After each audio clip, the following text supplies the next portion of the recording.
brand new, amazing PC build. Annihilate the competition. Oh yeah, you know where this one's going. Stay with me. If you're upset about that inconsiderate Windows activation watermark plaguing your screen, snag an OEM license. SCDKey makes it simple. You have one in a few seconds for a little over $10, then click here, here, here, and then here, paste your activation key, and you can kiss that watermark goodbye. And be sure to use my new offer code GSL for a 12% discount on your order. This is an ad from Adelaide, South Australia, I think Adelaide is how you pronounce it, where the exchange rate with the US dollar is roughly 1.45 to 1 as of January 2020, meaning you'd receive nearly 1.5 Aussie dollars for $1 US.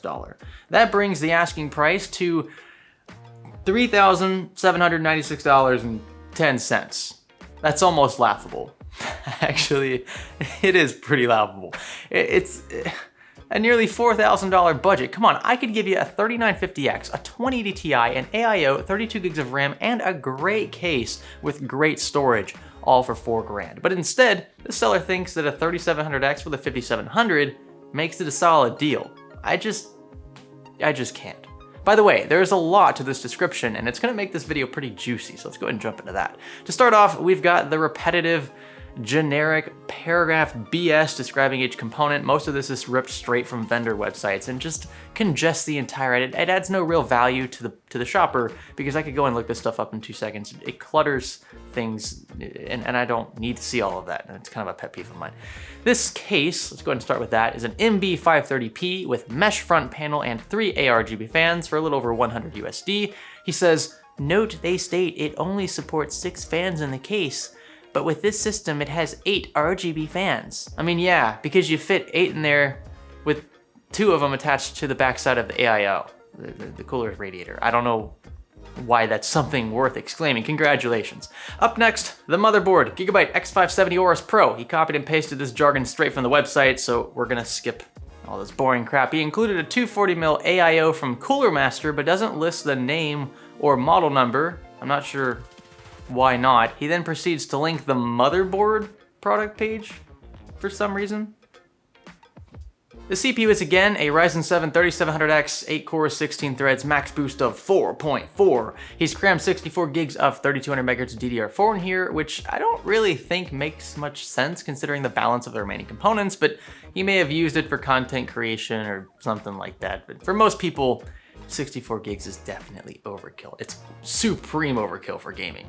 The graphics card is a reference RX 5700. Yeah, you read that right. It's a reference RX 5700. And look, I've said many great things about the latest 57 series Navi cards, but I'd never tell you to go out and buy a reference model. For reasons we've explained in our review videos, like this one right here, the cards just run too hot and too loud. Plenty of AIB and custom cooler cards come in at around MSRP and perform much better in those regards, so buying a blower style card or just a build with a blower card in it at this point is a bit dumb.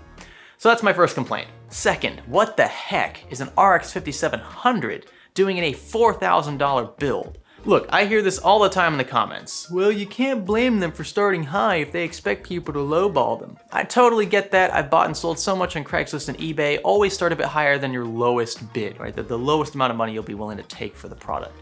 I don't list starting prices though at thousands of dollars above MSRP. It's just, that's never gonna happen. It doesn't make sense and just ends up coming across as though you're trying to rip off an uninformed buyer. The price is straight up outrageous. Also, this description, oh my gosh, a solid workhorse Founders Edition, no nonsense card that just performs. Well, yeah, it better frickin' perform at this price point. And a slight nitpick, AMD doesn't sell Founders Edition cards. That's an Nvidia thing only. But let's continue. The power supply. It's Corsair RM1000i, supreme overkill, let me be clear, for a system that'll likely consume in the realm of 300 to 400 watts under heavy load. In fact, 400 watts would be a stretch unless you're doing some serious overclocking.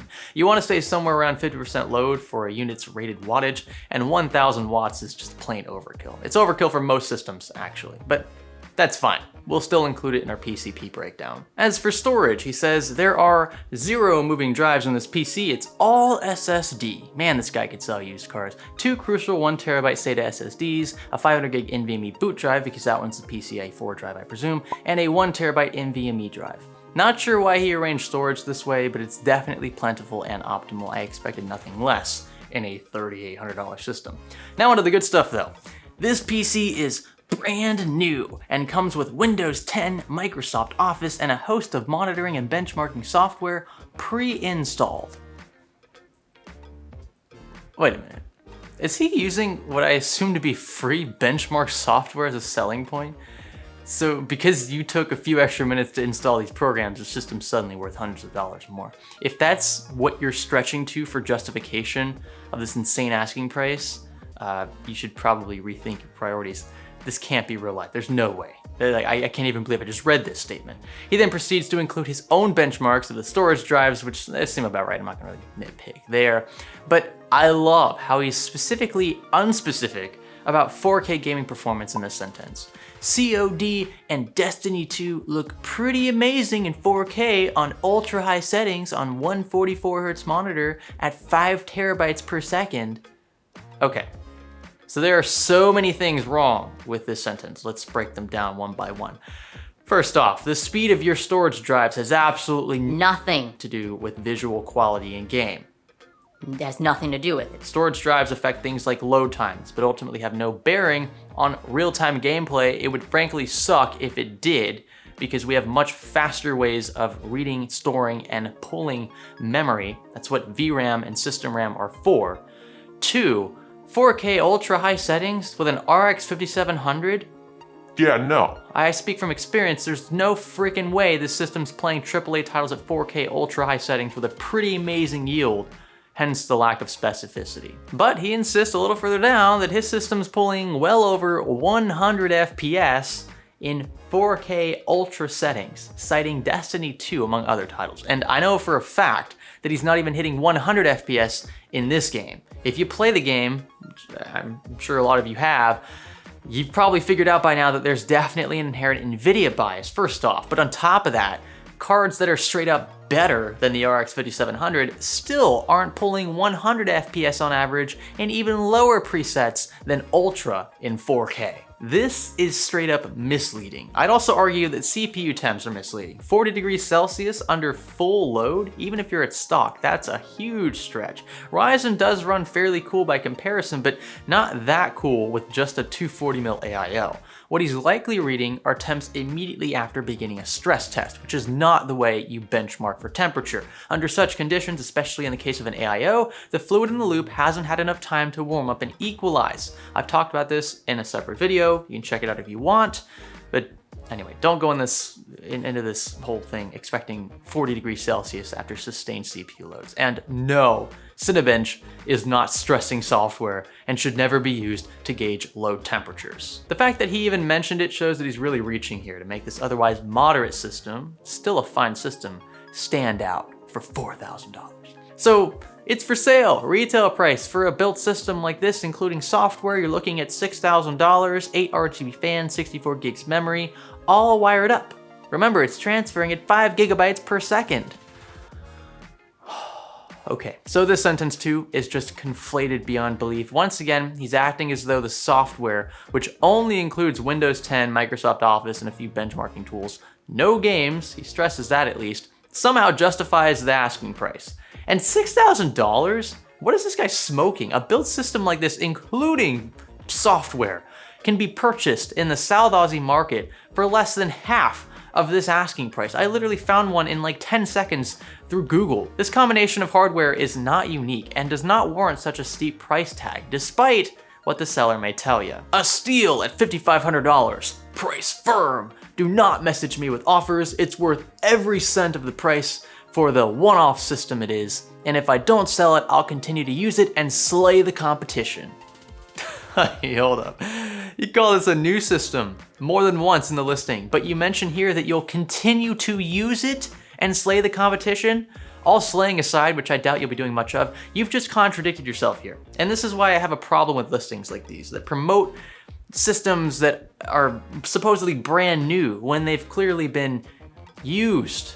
Doesn't matter if it's a day old or a year old, if you've used it, it's used. That's kind of what used means. So look, at the end of the day, no, this system doesn't slay. It's a solid 1440p gaming rig that'll also content create just fine. 64 gigs is more than enough for most consumer tasks, I would say, and the storage is bountiful.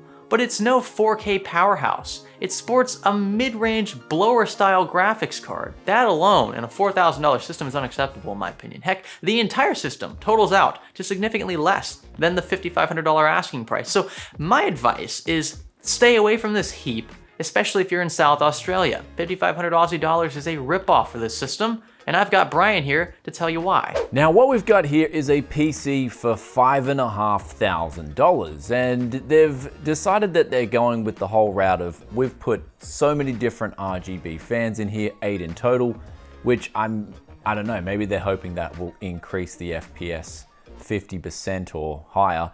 And then they've got 4 different SSDs, 64 gigabytes of RAM, a 1000 watt RMI power supply, and a decent case. And you look at all the components, everything's checking out on that side. This is kind of what you would want for $5,500, except the 2 main components. And this is the GPU and the CPU. We've got a 3700X and a 5700. And don't get me wrong, these parts on their own, they're really good value for money, but not in a $5,500 system. At this price, you would definitely want to get something like a 3950X, or you'd want to go on the GPU side of 2080 Ti. There's no reason why you couldn't put together a system with these components with 64 gigabytes of RAM still for this money. So you can see here that the value for money proposition is just absolutely horrible. And even in the ad, they state that, oh, you'll be paying $6,000 plus for this. And I don't know where you'd be paying $6,000 plus for this unless you were buying like the maximum retail price from some retailer who you've never heard of, or you're just going down to a bricks and mortar store and they haven't adjusted their pricing. Because $5,500 for this thing, and they don't even talk about warranty. Yikes. It's a decent build for what it is, sure, but the seller's gone above and beyond to promote this system as something it isn't, and manages to use terribly loose arguments to justify this price right here. It's such, I can't. I look at how much this guy's asking for this and I just laugh. If you guys like this one, click the thumbs up button. I appreciate that. Consider subscribing and I will catch you in the next one. My name's Greg. Thanks for learning with me and possibly cringing with me.